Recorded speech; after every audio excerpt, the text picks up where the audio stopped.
Hello मेरी फिल्मी audience. आज की कहानी का नाम है सक्सेसर। कहानी की शुरुआत होती है एक बेहद पुराने टूटी इमारत से। टूटी हुई दीवारें और छत से टपकता पानी। इसी जगह पर रहता है एक छोटा सा लड़का केविन। सुबह होते ही जब बाकी बच्चे नींद में होते हैं, केविन उठकर लकड़ियों के छोटे छोटे टुकड़े करके चूल्हा जलाता है और अपने परिवार के लिए चाय बनाता है। फिर पानी भरता है, लेकिन नल खराब है तो उसे भी वो ठीक कर देता है। इसके बाद वह अपनी नानी को चाय देने जाता है और उनके पैर दबाता है। नानी का रेडियो भी खराब होता है तो उसे भी वो सुधार देता है। इतने छोटी उम्र में इतना जिम्मेदारी, वो बच्चा सच में अलग है। केविन का परिवार बहुत गरीब है, लेकिन उसके अंदर मेहनत और समझदारी की कोई कमी नहीं। पढ़ाई में भी वो बहुत तेज है और अपने परिवार से बेहद प्यार करता है। दोस्तों, यही है हमारे कहानी का मेन हीरो। बचपन से ही उसने जिंदगी की कठिनाइयों को करीब से देखा है। स्कूल में उसकी टीचर भी उसकी मेहनत और काबिलियत को पहचानती है। उसे लगता है कि इतनी गरीबी इस बच्चे के सपनों के बीच नहीं आनी चाहिए, इसलिए वो एक अमीर स्पॉन्सर से संपर्क करते हैं। ऐसा इंसान जो कई गरीब बच्चों की पढ़ाई का खर्च उठाता है। एक दिन वो स्पॉन्सर्स केविन के घर आता है। घर की हालत देखकर वो हैरान रह जाता है। बैठने के लिए कुर्सी तक नहीं, एक टूटी हुई बाल्टी उलटकर उसे बैठाया जाता है। छत से पानी टपक रहा है। टेबल की जगह ईंटों के सहारे पर सामान रखे हुए हैं और एक कोने में बैठी है नानी, जो बीमार और असहाय लगती है। स्पॉन्सर को साफ समझ आ जाता है कि यह परिवार बहुत मुश्किल हालत में जी रहा है। वह केविन के पिता जॉन से कहता है, मैं आपके बेटे की पूरी पढ़ाई का खर्च उठाने को तैयार हूँ। अगर आप चाहो तो मैं आपको एक अच्छा घर भी दिला सकता हूँ ताकि बच्चे को बेहतर माहौल मिले। लेकिन जॉन शांत स्वर में उसकी बात ठुकरा देता है। तभी केविन की माँ जिया चाय लेकर आती है। स्पॉन्सर उसे भी समझाने की कोशिश करते हैं, लेकिन दोनों पति पत्नी साफ कह देते हैं, हम जैसे हैं खुश हैं, अपने बेटे की जिम्मेदारी हम खुद उठाएंगे। स्पॉन्सर्स बाहर निकल आता है, लेकिन अंदर ही अंदर वह गुस्से में होता है। उसे लगता है कि ये लोग अपने बच्चे के भविष्य के साथ खिलवाड़ कर रहे हैं। उसी समय स्पॉन्सर्स का बेटा बाहर खेल रहा होता है और केविन दूर खड़ा उसे देख रहा होता है। उसकी आंखों में एक छोटी सी चाह है, काश वो भी ऐसे खेल पाता। लेकिन असली कहानी तो अब शुरू होती है। स्पॉन्सर्स के जाने के बाद जिया किचन में नीचे एक छोटा सा छुपा हुआ दरवाजा खोलती है। अंदर लाइट जलती है। जिया गीले कपड़े रख देती है और रिटर्न में वहाँ साफ सुथरे आयरन किए हुए कपड़े मिलते हैं। फिर जॉन और जिया नीचे जाते हैं और केविन से कहते हैं, तुम्हारे कपड़े तैयार हैं, उन्हें पहनकर स्कूल चले जाना, हम काम पर जा रहे हैं। लेकिन दोस्तों, उनकी चाल, उनका व्यवहार कुछ अजीब होता है, जैसे वह किसी से छुप रहे हो। जब वो गली पार करके सड़क पर पहुंचते हैं तो वहां एक महंगी लग्जूरियस कार खड़ी होती है और जैसे ही वो उसमें बैठते हैं, सच सामने आता है। वे गरीब नहीं बल्कि बेहद अमीर है। उनका बड़ा बिजनेस है, करोड़ों की संपत्ति है, लेकिन वे अपने ही बेटे को गरीबी में रहकर पाल रहे हैं। वे अपने ही बेटे को अच्छे संस्कार देने के लिए वह सब एक नाटक कर रहे हैं। तो सोचिए दोस्तों, कोई इनके बेटे को पढ़ाई के लिए स्पॉन्सर देने आए हैं तो उन्हें मना नहीं करेंगे तो क्या करेंगे। और यही इस कहानी का सबसे बड़ा ट्विस्ट है। उधर केविन इन सब सच्चाइयों से अनजान अपना काम पूरे करके स्कूल भागता है। जैसे ही वो जाता है, उसकी बीमार नानी व्हील चेयर से उठ खड़ी होती है। एक्चुअली में नानी को कोई बीमारी नहीं है, वह तो एक बढ़िया एक्ट्रेस है। तभी नानी वॉकी टॉकी पर मैसेज देती है, केविन घर से निकल चुका है। असल में केविन पर हमेशा नजर रखने के लिए पूरे रास्ते पर सीसीटीवी कैमरा लगे हैं और हर जगह जॉन की टीम मौजूद है जो उस पर नजर रखती है। केविन की हर कदम, हर बात, हर घटना, सब कुछ प्लान किया गया है। केविन की पूरी जिंदगी एक स्क्रिप्टेड ड्रामा है और दोस्तों, केविन को इसका जरा भी अंदाजा नहीं। बेचारा केविन रोज की तरह जल्दी जल्दी स्कूल जा रहा होता है। रास्ते में उसकी टक्कर एक विदेशी कपल से हो जाती है। वे इंग्लिश में उससे एक एड्रेस पूछते हैं और केविन बिना हिचकिचाए उन्हें सही रास्ता बता देता है। दोस्तों, देखने में ये एक साधारण घटना लग रही होगी, लेकिन हकीकत में ये भी एक टेस्ट था। वो कपल असली नहीं था, बल्कि जॉन ने उन्हें पैसे देकर वहाँ भेजा था ताकि यह देखा जा सके कि केविन इंग्लिश में कितनी अच्छा है, कैसे बात करता है और अजनबियों के साथ बात करने से कहीं घबराता तो नहीं। इन सब को दूर बैठी जॉन की टीम लाइव मॉनिटर कर रही होती है। सोचिए, एक बच्चे की जिंदगी का हर पल रिकॉर्ड हो रहा है, जैसे वो कोई इंसान नहीं बल्कि एक प्रोजेक्ट हो। स्कूल के बाद जब केविन वापस लौट रहा होता है, तभी एक और घटना होती है। जॉन के माता पिता यानी केविन के दादा दादी उसे देखने के लिए आते हैं। वे महंगे कपड़ों में होते हैं और केविन के लिए ढेर सारे महंगे गिफ्ट भी लाते हैं। लेकिन जैसे ही जॉन को इस बारे में पता चलता है, वो घबरा जाता है। उसे डर होता है कि कहीं केविन को सच्चाई का अंदाजा ना हो जाए। वह तुरंत दौड़कर अपने माता पिता को रोकता है और कार में बैठकर उनसे सवाल करता है, आप लोग यहाँ क्यों आ गए? दादाजी गुस्से में जवाब देते हैं, तू होता कौन हमें रुकने वाला? हाँ, कल हमारे पोते का जन्मदिन है, हम उससे मिलने आए हैं। जॉन उन्हें समझाने की कोशिश करता है, हमने फैसला किया था ना कि जब तक केविन बड़ा नहीं हो जाता तब तक हम उसे इसी तरह साधारण जिंदगी में रखेंगे ताकि वह पैसे की कीमत समझ सके, जिम्मेदार बने। लेकिन दादाजी को यह बात बिल्कुल पसंद नहीं आती। वे कहते हैं, जिस बच्चे को सोने की थाली में खाना मिलना चाहिए उससे तुम इतनी तकलीफ दे रहे हो, ये कैसा बाप है तू? जॉन शांत रहता है और कहता है, मैं गरीब था और उसी संघर्ष ने मुझे जिंदगी की असली कीमत सिखाई है। मैं चाहता हूँ कि मेरा बेटा भी वही सीखे ताकि वह सिर्फ अमीर नहीं बल्कि एक अच्छा इंसान बने, एक अच्छा बिजनेसमैन बने, ना कि वह हमारे बड़े बेटे की तरह निकम्मा। यह साफ हो जाता है कि जॉन के इरादे गलत नहीं है, लेकिन उसका तरीका बेहद कठोर है। उसी समय केविन अपने एक दोस्त को देखता है जो अपने पापा की बड़ी गाड़ी में बैठकर शो ऑफ कर रहा होता है। केविन के चेहरे पर हल्की उदासी छा जाती है। केविन सोचता है, काश मेरे पापा के पास भी इतनी बड़ी गाड़ी होती। दूसरी तरफ केविन के दादाजी यह सब देख लेते हैं और जॉन से कहते हैं, देख, तेरे फैसले की वजह से बच्चा दुखी है। मेरे बस चले तो मैं उसे ऐसे हजारों गाड़ियां दिला दूं। लेकिन जॉन फिर भी अपने फैसले पर अडिग रहता है। अब कहानी हमें एक फ्लैशबैक में ले जाती है जब केविन बहुत छोटा था। जॉन उसे और जिया को इसी पुराने घर में लेकर आता है। वो बताता है कि वह खुद भी बचपन में यहीं पला बड़ा था और यहीं पर उन्होंने जिंदगी की सबसे बड़ी सबक सीखी थी। वह चाहता है कि उसका बेटा केविन भी वही सीखे। लेकिन जिया इस फैसले से खुश नहीं होती है। वो गुस्से में कहती है, आपने पहले बेटे को तो आपने हर सुविधा दी, उसे बड़े घर में पाला, विदेश भेजा, और जब अब मेरे बेटे की आई तो उसे गरीबी में जीने के लिए मजबूर कर रहे हैं। दोस्तों, यही एक और सच सामने आता है कि जिया जॉन की दूसरी पत्नी है और उसका एक बड़ा बेटा पहले से है जो अमेरिका में पढ़ रहा है। जॉन शांत होकर कहता है, दोनों मेरे ही बेटे हैं और मैं दोनों से बराबर का प्यार करता हूँ, लेकिन बड़े बेटे को मैं सही रास्ते में नहीं ला पाया। कम से कम छोटे बेटे को तो मैं सही इंसान बनाना चाहता हूँ। आखिरकार जिया भी उसकी बात मान जाती है और यहीं से शुरू होती है यह पूरी नाटक। जिया और जॉन दोनों केविन को लेकर इस पुराने घर में आ जाते हैं। इवन इस बिल्डिंग के आसपास जो भी पड़ोसी देख रहे हैं ना, वो भी इनका ही सेटअप है जो पैसों के लिए एक्टिंग कर रहे हैं। अब हम प्रेजेंट में वापस आते हैं। आज केविन का बर्थडे है। जन्मदिन पर उनके दादा दादी जी आए हुए हैं। वो हमेशा केविन के लिए चोरी से ज़्यादा पैसे लेकर आते हैं ताकि वह कुछ अपने लिए अच्छा खरीद सके। लेकिन यह बात जॉन को तो पसंद ही नहीं था, इसलिए इस बार वह ये गलती नहीं होने देना चाहता था। उनके आते ही उनकी चेकिंग होती है और जिया को दादी के सॉक्स में पैसे मिलते हैं। तभी पीछे से एक औरत चिल्लाती है, केविन घर वापस आ गया। और क्या, फिर सब अपने कैरेक्टर में आ जाते हैं, सब एक्टिंग करने लगते हैं। केविन स्कूल के बाद पहले लाइब्रेरी में बुक्स देने जाता है। वहीं एक आदमी केविन के आते ही सडनली बुक देखकर हंसने लगता है। केविन उनसे पूछता है, आप क्यों हंस रहे हो? वह आदमी बताता है, देखो ना, इस बुक में लिखा है एक गरीब घर का बच्चा कैसे मेहनत करके एक अमीर आदमी बन गया। क्या तुम्हें भी अमीर बनना है तो ये बुक पढ़ लो। लेकिन केविन मना कर देता है कि नहीं, मैं अपने कॉमिक बुक से ही खुश हूँ, मुझे नहीं चाहिए, और वहाँ से चला जाता है। दोस्तों, इसे भी केविन की फैमिली ने जॉब पर रखा है कि वह उसे मोटिवेट करे मेहनत करने के लिए। फिर हम देखते हैं केविन का जन्मदिन मनाया जा रहा है, लेकिन बहुत ही साधारण तरीके से। एक छोटा सा केक, कोई खास सजावट नहीं। दादी ये सब देखकर इमोशनल हो जाती है। उन्हें याद आता है कि कैसे बचपन में केविन के पास सब कुछ था। उसके पास उसका खुद का कमरा था, स्विमिंग पूल था और बहुत सारे टॉयज। आज वह इतनी बुरी हालत में जी रहा है।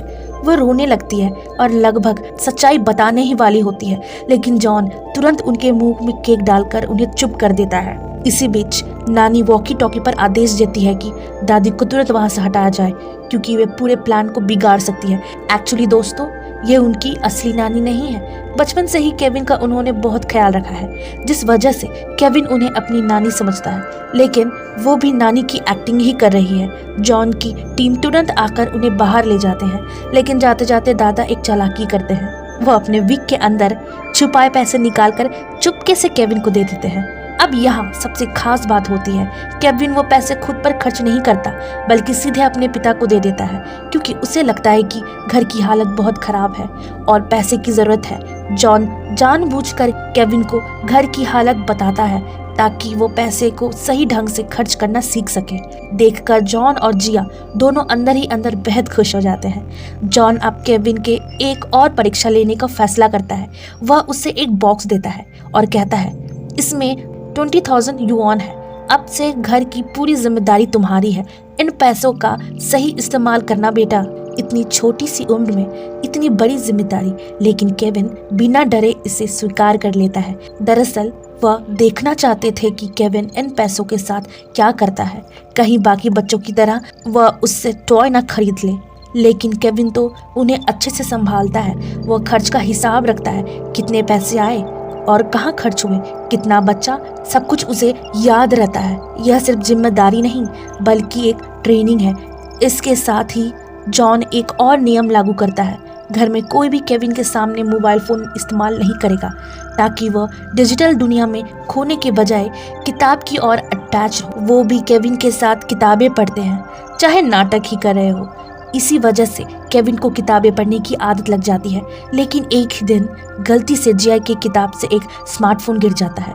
केविन उसे देख लेता है और सवाल करता है, मम्मी क्या आपके पास स्मार्टफोन है?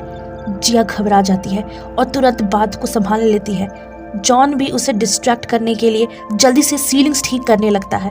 केविन की नज़र अपने पापा के शूज़ पर जाती है। वो बोलता है, पहले तो हमें आपके जूते खरीदने होंगे।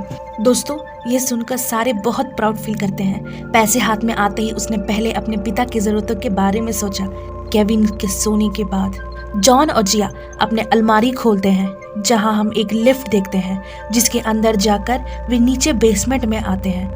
मतलब इस बेसमेंट में उनके सीक्रेट ऑपरेशन चल रहा है, जिसके लिए उन्होंने एक बड़ी टीम हायर कर रखी है कि वो अपने मालिक के बेटे को मॉनिटर कर सके। उन्होंने केविन की लाइफ फुली प्लान करके रखी है कि आज उसे रास्ते में कौन मिलेगा, आज कौन सी घटना उसकी लाइफ में बीतेगी। लेकिन केविन बेचारे को इस बारे में कुछ भी आइडिया नहीं है। आज जॉन बहुत खुश होता है।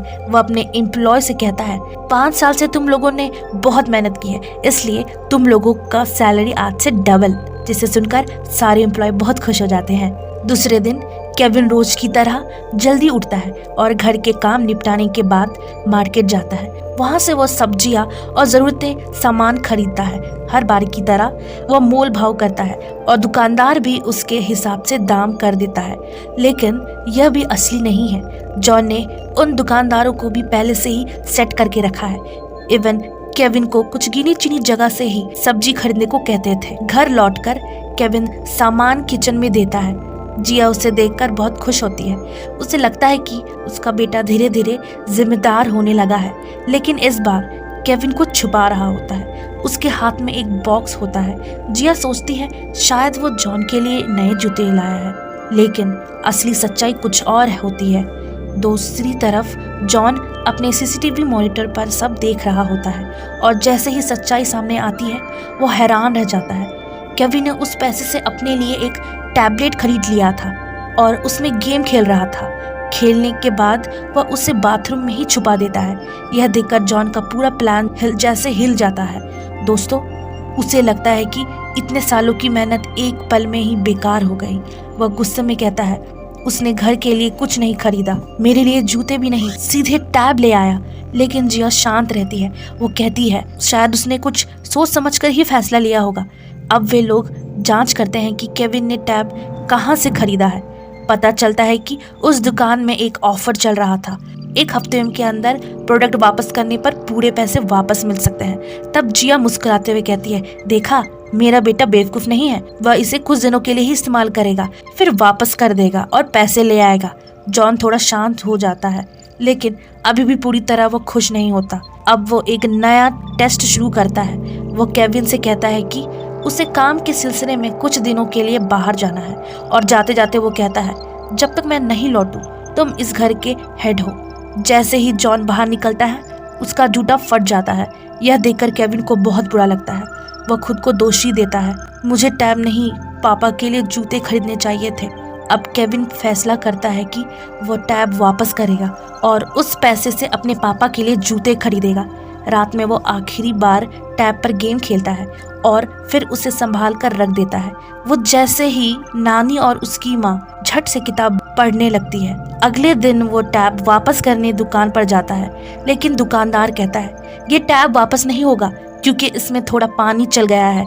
केविन बहुत रोता है और रिक्वेस्ट भी करता है, प्लीज़ अंकल पैसे वापस कर दीजिए, नहीं तो घर में खाना नहीं बनेगा और मुझे मेरे पापा के लिए शूज़ भी तो लेना है। लेकिन दुकानदार मना कर देता है। अब पहली बार केविन को असली संघर्ष का सामना करना पड़ता है। वो रोते हुए घर लौटता है और सोचता है कि अब क्या किया जाए। तभी उसे एक जगह दिखती है जहाँ गरीबों को मुफ्त में खाना मिल रहा होता है। वह तुरंत अपनी माँ और नानी को लेकर वहाँ जाता है और कहता है, आज हम यही खाना खाएंगे। लेकिन जिया और नानी उस खाने को खा नहीं पाती, उन्हें उसकी आदत नहीं होती। जिया को तो उल्टी ही आ जाती है और जैसे ही केविन खाना लेने जाता है दोनों चुपके से भाग जाते हैं। नानी को तो देखो, कुर्सी उठाकर भाग रही है। अब केविन खुद कुछ करने का फैसला करता है। वह शहर में इधर उधर पड़े हुए खाली कैंस और बोतल इकट्ठा करने लगता है ताकि उन्हें बेचकर कुछ पैसे कमा सके। लेकिन यहाँ भी उसे आसानी से पैसे नहीं मिलते। स्कूल के कुछ बच्चे उसका मजाक उड़ाते हैं, उसके कैंस छीन लेते हैं और उसे तंग करते हैं। दूसरी तरफ जॉन अपनी टीम के साथ सब कुछ देख रहा होता है। जिया अब परेशान हो जाती है, मेरे बेटे से ये सब नहीं होगा, वो कचरा उठा रहा है। लेकिन जॉन फिर भी कहता है, मैंने इससे भी ज़्यादा झेला है, उसे सीखने दो। अब कहानी का सबसे अहम सीन आता है दोस्तों। केविन एक सुपरमार्केट के अंदर पहुंचता है जहां उसे बहुत सारे कैन मिल सकते हैं। जब वो अंदर जाता है तभी केविन की नज़र खुले कैश बॉक्स पर जाती है और उसमें बहुत सारे पैसे होते हैं। यह एक बड़ा मूवमेंट है। जॉन और उसकी टीम सांस रोककर देख रही होती है। क्या केविन पैसे उठाएगा? केविन धीरे धीरे हाथ बढ़ाता है, लेकिन वो कैश बॉक्स बंद कर देता है और स्टाफ से कहता है, दीदी अगर खाली कैंस मिले तो फेंकिए मत, मैं ले जाऊंगा। यह देखकर सब राहत की सांस लेते हैं। यह साबित हो जाता है कि केविन ईमानदार है। इसके बाद जॉन की टीम उसके रास्ते में और कैंस डालने लगती है ताकि उसे ज़्यादा मेहनत ना करना पड़े। अब केविन और मेहनत करता है और धीरे धीरे पैसे कमाने लगता है। एक दिन एक फॉरेनर महंगी बाइक पर आता है और केविन से इंग्लिश में बात करता है। वो कहता है, मैं तुम्हारे सारे कैंस खरीद लूँगा, उसके लिए तुम्हें होटल जाना होगा और मैं वहाँ तुम्हें खाना भी खिलाऊँगा। केविन खुशी खुशी उसके साथ चला जाता है। उसे एक लग्जूरियस होटल में ले जाया जाता है जहाँ वह पहली बार इतना शानदार खाना खाता है। वह बहुत खुश हो जाता है। उसके लिए यह सब एक सपने जैसा होता है। जॉन के टीम को लगता है कि यह कोई इंग्लिश ट्यूटर है जिनको जॉन ने हायर किया है। वह उन्हें होटल के बाहर से देख रहे होते हैं। खाना खाने के बाद केविन को वो आदमी एक थर्ड पर्सन से मिलाता है जो उसके कैंस खरीदने वाला था। वो केविन से पूछते हैं, तुम कैंस कितने में दोगे? केविन कहता है 10 वॉन में। आदमी कहता है, मैं तुम्हें 100 देने के लिए भी तैयार हूँ, क्या तुम यहाँ नहाना पसंद करोगे? केविन भी इस लग्जूरियस होटल में आकर खुश था, इसलिए वो भी मान जाता है और दूसरी तरफ जॉन की टीम रिलैक्स होकर खेल रही होती है। तभी नानी पूछती है कि केविन कहाँ है? टीम सब बताते हैं।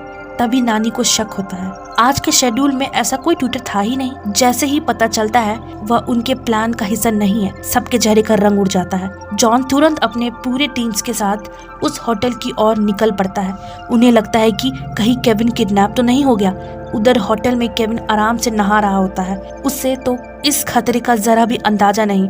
जैसे ही जॉन और उसकी टीम वहां पहुंचती है, वे बिना कुछ सोचे समझे उस बाइक वाले आदमी और उसके दोस्त की जमकर पिटाई करते हैं। केविन को तुरंत वहां से बाहर निकाल लिया जाता है, लेकिन जिस आदमी को वो पीट रहे होते हैं वो कोई किडनैपर नहीं था, बल्कि वह तो जॉन का बड़ा भाई बैरी था।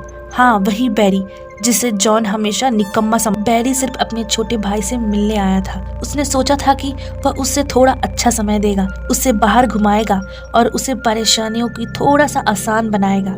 लेकिन जॉन की टीम ने तो बिना कुछ समझे ही उसे अपराधी बना लिया। अब घर पर बैरी की मरहम पट्टी चल रही है और वह गुस्से में जॉन से कहता है, आप लोग हद करते हैं, एक छोटे बच्चे को इतनी खराब जिंदगी जीने को क्यों मजबूर कर रहे हैं। जॉन भी चुप नहीं रहता। वो कहता है, ताकि वो तुम्हारी तरह गैर जिम्मेदार और आवारा ना बन जाए। यह सुनकर माहौल और भी खराब हो जाता है। फिर जॉन बैरी से पूछता है, वैसे वो फॉरेनर कौन था।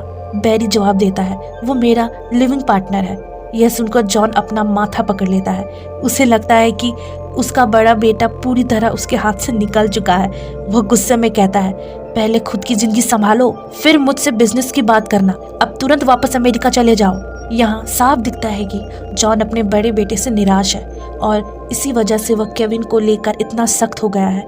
उधर केविन, जो इस पूरे ड्रामा से अनजान है, घर लौटकर अपने पापा से माफी मांगता है कि पापा, मैंने गलती की, मुझे टैब नहीं खरीदना चाहिए था। जॉन इस बार उसे माफ कर देता है। जॉन इस बार उसे डांटा नहीं बल्कि प्यार से समझाता है। गलती मान लेना ही सबसे बड़ी बात है। फिर वो केविन की कोशिश की तारीफ करता है कि कैसे उसने पैसे कमाने के सोचा और फिर उसे एक नया आइडिया देता है। अगर तुम्हें ज्यादा कैन इकट्ठा करना है तो स्टेडियम जाओ। मैच के बाद वहाँ बहुत सारी बोतल्स और कैंस मिलते हैं। दोस्तों, यह भी जॉन का ही प्लान होता है। अगले दिन सच में एक मैच होता है और जॉन पहले से ही सब सेट करके रखता है। एक टीम जानबूझकर हारती है और गुस्से में ऑडियंस मैदान में ढेर सारे कैंस और बोतल फेंक देते हैं। केविन वहां पहुंचता है और उसे एक जगह ढेर सारी बोतल्स और कैन मिल जाते हैं। वह खुशी खुशी सब इकट्ठा करता है और उसकी मेहनत रंग लाने लगती है। वह देखकर जॉन और उसकी टीम खुश हो जाती है। अब कहानी आगे बढ़ती है। एक दिन केविन को तेजी से स्कूल भागते हुए एक स्पोर्ट कोच देख लेता है। इवन उनके घर भी आ जाता है। वो जॉन से कहता है, आपका बेटा बहुत तेज भागता है, अगर उसे ट्रेनिंग दिया जाए तो वो एथलीट बन सकता है। केविन यह सुनकर बहुत खुश हो जाता है। यह उसका सपना था, लेकिन जॉन का प्लान में यह सपना फिट नहीं बैठता है। दोस्तों, वह तो चाहता है कि केविन बिजनेस संभाले, लेकिन सामने से मना करने पर केविन दुखी हो जाएगा। इसलिए जॉन ऊपर से तो हाँ कर देता है, लेकिन अंदर ही अंदर एक नया प्लान बनाता है। रात में जब केविन सो रहा होता है, जॉन की टीम उसके पैर में एक खास जेल लगा देता है। अगली सुबह केविन ठीक से चल भी नहीं पाता। घर वाले घबराने का नाटक करते हैं और उसे तुरंत अस्पताल ले जाते हैं। और अस्पताल भी असली नहीं होता, वहाँ भी जॉन के ही लोग होते हैं। डॉक्टर जांच करने के बाद कहता है, अब से तुम्हें दौड़ना मना है।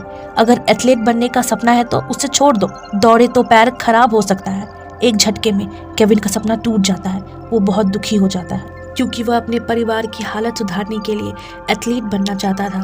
तभी जॉन उसे समझाता है, अगर तुम सच में परिवार के लिए कुछ करना चाहते हो तो टॉप यूनिवर्सिटी जाओ, बिजनेस पढ़ो। केविन अपने पापा की बात मान लेता है। यही तो जॉन चाहता था।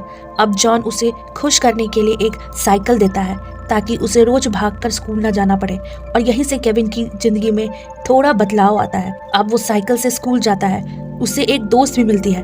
वह उसे रोज अपने साइकिल में पिकअप करता है और उसकी जिंदगी थोड़ी खुशहाल लगने लगती है। इसी तरह कई साल बीत जाते हैं। केविन और उसकी फ्रेंड बड़े हो जाते हैं। एक दिन केविन अपने घर की छत पर बैठकर पढ़ाई कर रहा होता है। पास के मैदान में कुछ एथलीट दौड़ रहे होते हैं। उन्हें देखकर केविन उदास हो जाता है क्योंकि वह खुद भी एथलीट बनना चाहता था, लेकिन डॉक्टर ने उससे मना कर दिया था। वह बस चुपचाप उन्हें देखता रहता है। लेकिन असली झटका एक दिन स्कूल से लौटते वक्त केविन को लगता है। वो अपनी नानी, जो हमेशा व्हीलचेयर पर बैठी रहती थी, वो ग्राउंड में बास्केटबॉल खेल रही होती है और सिर्फ खेल ही नहीं बल्कि दौड़ भी रही होती है, कूद रही होती है। केविन हैरान रह जाता है, सोचता है ये कैसे हो सकता है। जैसे ही नानी की नजर केविन पर पड़ती है, वो घबरा जाती है और वहां से भागती है इतनी तेजी से कि केविन उसका पीछा भी नहीं कर पाता।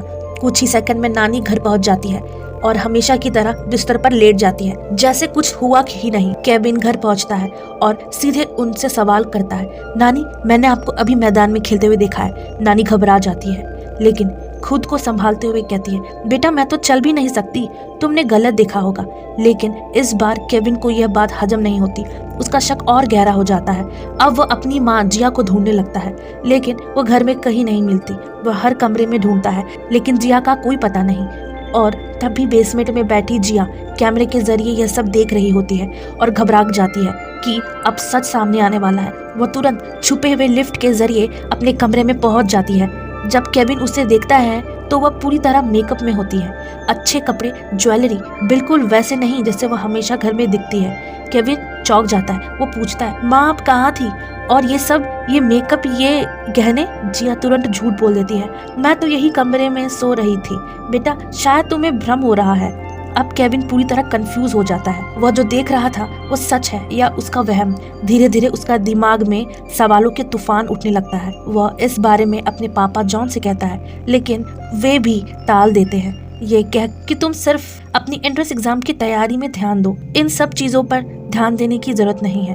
और इस तरफ जॉन को अब लगने लगता है कि अगर नानी रही तो कभी भी सच सामने आ सकता है। इसलिए वो एक बहुत बड़ा फैसला लेते हैं, नानी को ही गेम से उड़ा देने का। अगली सुबह जॉन और जिया केविन को बताते हैं, कल रात नानी जी की मौत हो गई, वो हमें छोड़कर चली गई। केविन यह सोचकर बहुत चकरा जाता है। जिस इंसान को वह सबसे ज्यादा प्यार करता था वो अब नहीं रही। उसे बताया जाता है कि रात में ही उनकी मौत हो गई थी और उन्होंने उसे इसलिए नहीं जगाया ताकि उसकी नींद खराब ना हो। तभी टीम नीचे बेसमेंट में नानी की मौत की तैयारी करने लगते हैं। फिर नानी जो जिंदा है एक बॉक्स में लेटी हुई होती है और केविन को फूट फूट कर रोते हुए देखकर खुद भी रो रही होती है। यह सीन दिल तोड़ देने वाला होता है दोस्तों, क्योंकि ये जरूर फ्यूनल का नाटक होगा, लेकिन जॉन के लिए तो ये सच है ना। फ्यूनल के बाद नानी को बेसमेंट में ले जाया जाता है, जहाँ जॉन उसे समझाता है, आप उससे अब नहीं मिल सकती, लेकिन कैमरे के जरिए उसे जरूर देख सकती हो।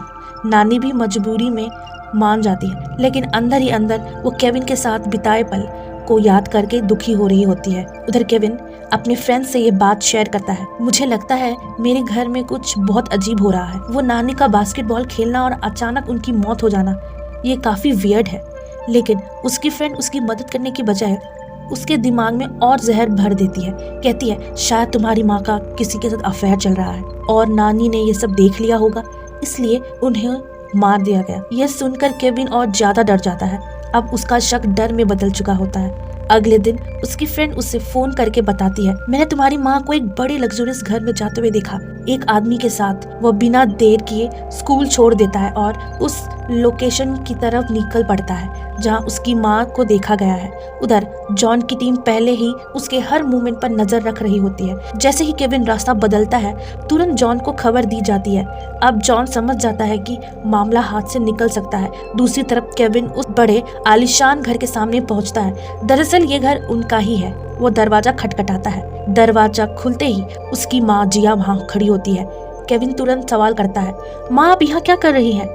जिया एक पल के लिए घबरा जाती है और कहती है, बेटा मैं और तुम्हारे पापा यही तो काम करते हैं। अंदर जॉन भी मौजूद होता है, लेकिन नौकरों जैसे कपड़े में। असल में दोस्तों, नौकरों को मालिक बनाकर बैठाया गया है और असली मालिक जॉन और जिया खुद नौकर बनकर केविन के सामने एक्टिंग कर रहे होते हैं। केविन ये सब देखकर थोड़ा शांत हो जाता है। उसे लगता है कि शायद उसकी माँ के बारे में जो उसने सोचा था वो गलत था। उसी समय घर के अंदर एक और हलचल चल रही होती है। जॉन की टीम बैरी, जो जॉन का बड़ा बेटा है, उसे रस्सियों से बांध रही होती है, लेकिन फिर भी जो अंदर बंधा हुआ था किसी तरह खुद को छुड़ा लेता है और वहां बाहर आ जाता है। जैसे ही जॉन की नजर उस पर पड़ती है वो तुरंत केविन को लेकर स्विमिंग पूल में कूद जाता है ताकि केविन की नजर बैरी पर ना जाए। उधर जॉन की टीम तुरंत बैरी को पकड़कर फिर से छुपा देती है। अगले सीन में केविन अपने पापा से कहता है, मैं आपकी बात मानूंगा, यूनिवर्सिटी एंट्रेंस एग्जाम जरूर दूंगा और अच्छे नंबर से पास भी करूंगा। यह सुनकर जॉन बहुत खुश हो जाता है। दूसरी तरफ बैरी भी खुद को बदलने की कोशिश कर रहा होता है। वह जिम में कड़ी मेहनत करता है, अपनी बॉडी को फिट बनाता है ताकि अपने पिता को साबित कर सके कि वह निकम्मा नहीं है। अब कहानी फिर केविन की ओर लौटती है। जब भी वह घर से बाहर जाता उसे लगता कि आसपास के लोग उसे अजीब नजरों से देख रहे हैं, मानो कि उस पर नजर रखा जा रहा हो। दिन पर दिन उसका शक और गहरा होता जाता है। फिर वह अपने एग्जाम देता है और बहुत अच्छे नंबर भी लाता है। पूरा परिवार बहुत खुश हो जाता है।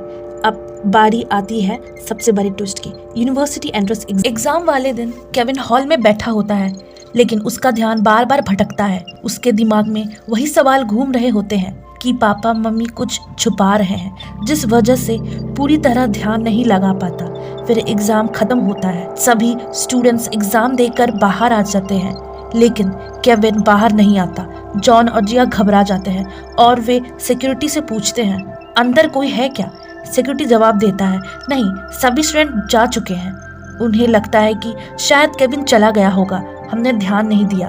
वे तुरंत घर लौटते हैं और जैसे ही वे बेसमेंट में पहुंचते हैं, वह एक चौंकने वाला नज़ारा देखते हैं। केविन का बैग वहां पड़ा होता है और उस पर एक फोटो होती है। उस फोटो में केविन बंधा हुआ दिख रहा होता है, जैसे किसी ने उसे किडनैप कर लिया हो। जॉन की टीम हैरान रह जाती है, इतनी सिक्योरिटी के बावजूद कोई उसे कैसे ले जा सकता है। तभी जॉन को फोटो में एक लाइट हाउस दिखती है। सभी लोग तुरंत उस लाइट हाउस की तरफ निकल पड़ते हैं, यह सोचकर कि केविन वहां हो सकता है। लेकिन जैसे ही सब लोग घर से निकलते हैं, कैमरा धीरे धीरे ऊपर जाता है और हमें दिखता है कि केविन उसी घर के छत पर खड़ा है। वह सबको जाते हुए देख रहा होता है। उसकी आंखों में गुस्सा होता है और सच्चाई जानने की जिद होती है। असल में दोस्तों, ये पूरा किडनैपिंग का ड्रामा खुद केविन ने रचा था। एग्जाम में वह कुछ नहीं लिखता है और एग्जाम हॉल छोड़कर चला जाता है। असल में जब वो स्विमिंग पूल में गिरा था, तब वो अंदर एक बर्ड का डिजाइन देखता है जो उसने कहीं देखी थी। फिर उसे याद आता है कि एक बार वह बचपन में उसी स्विमिंग पूल के अंदर गिर गया था, तभी उसने ये नोटिस किया था। स्विमिंग पूल का वह डिजाइन, वह बड़ा घर, उसका बचपन, सब कुछ धीरे धीरे उसे याद आने लगता है और उसने फैसला किया, अब सच पता करके रहूंगा। इसलिए वह पीछे के रास्ते से निकल गया। वो फोटो और बैग पैक करके घर में फेंक देता है। सब जानने के बाद केविन घर में जाता है। सबके जाने के बाद केविन घर के अंदर जाता है। घर पूरी तरह खाली है। वह सीधा अपनी माँ के कमरे में जाता है, अलमारी खोलता है और वहीं छुपा हुआ रास्ता ढूंढ लेता है। वह उस लिफ्ट में कदम रखता है और नीचे बेसमेंट की ओर उतरता है। सामने का नजारा देखकर केविन की सांसें थम जाती है। पूरा बेसमेंट एक कंट्रोल रूम की तरह बना हुआ होता है। हर दीवार पर स्क्रीन, हर स्क्रीन पर उसकी बचपन से लेकर अब तक की जिंदगी का सारे फोटोज लगे हुए होते हैं।